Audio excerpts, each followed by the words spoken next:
What? So these are kind of interesting. I thought I'd share here a little bit, but these are Pioneer SE405s. These are old school like studio monitors. They've got like volume controls on the side.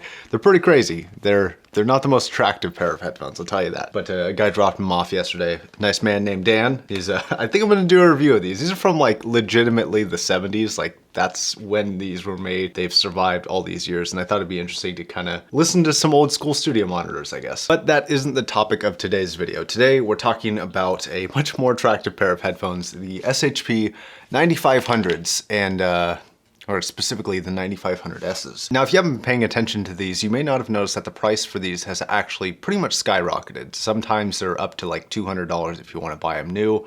They're pretty crazy. And the reason for this is simply because they were discontinued. Now, they were available for a very long time, and judging by the Amazon reviews, they are one of the best-selling headphones that Philips makes, so I'm a little curious as to why they discontinued them. Unless maybe they just weren't making the sales that they used to because everybody who would have already bought them maybe already has them. I don't know. But they're a lot of people's top go-to recommendation for an open back headphone under $100. And they're one of the best. And the reason for that is because they have a pretty unique sound signature for the sub $100 market. Personally, I'm a huge fan of these. If you haven't seen my review, I'll link that down below. It's a little bit older of a video, so it's not quite as pretty and cool and collected as my new videos are, or at least some of them, until you look at my face. But the real reason why I'm making this video is because I need advice from you guys. I've been looking to and talking to people to try and find some form of a replacement for these. That is anywhere between like $50 and $85 where these normally would sell for, that has a similar sound signature that can fill that gap in the market that this has left. Now, I'll be honest, my assumption is that Philips is going to make a newer version of this,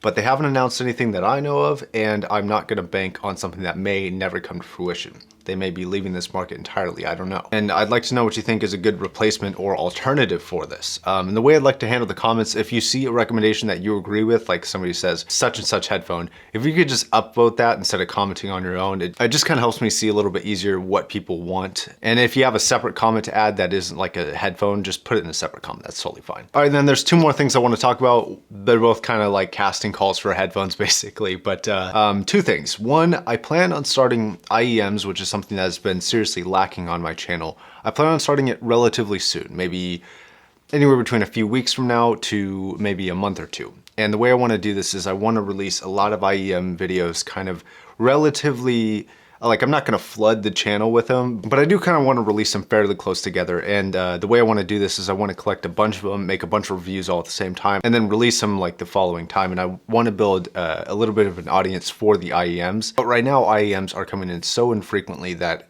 posting a review, it kind of just stands alone and doesn't do really well because I haven't developed an audience for it. And I want to kind of develop it well.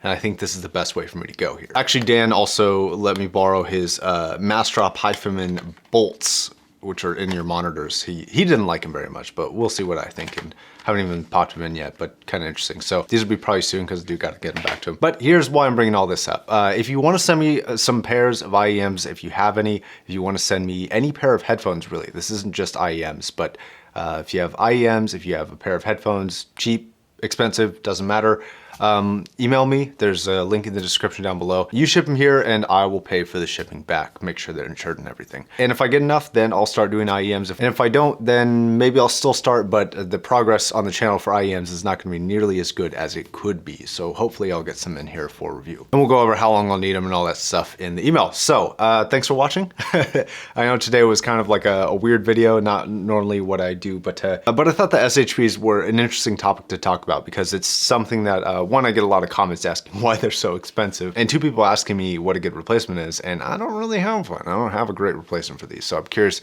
what you, the community, thinks. All right, I guess thanks for your help ahead of time. I do new videos every single day. If you're not already subscribed, hit that subscribe button to stay tuned. I do Let's Talk, headphone, album reviews, all that sort of fun audio related things, so if that's interesting to you, just click that button down there. All right guys, have a great rest of your day. Peace.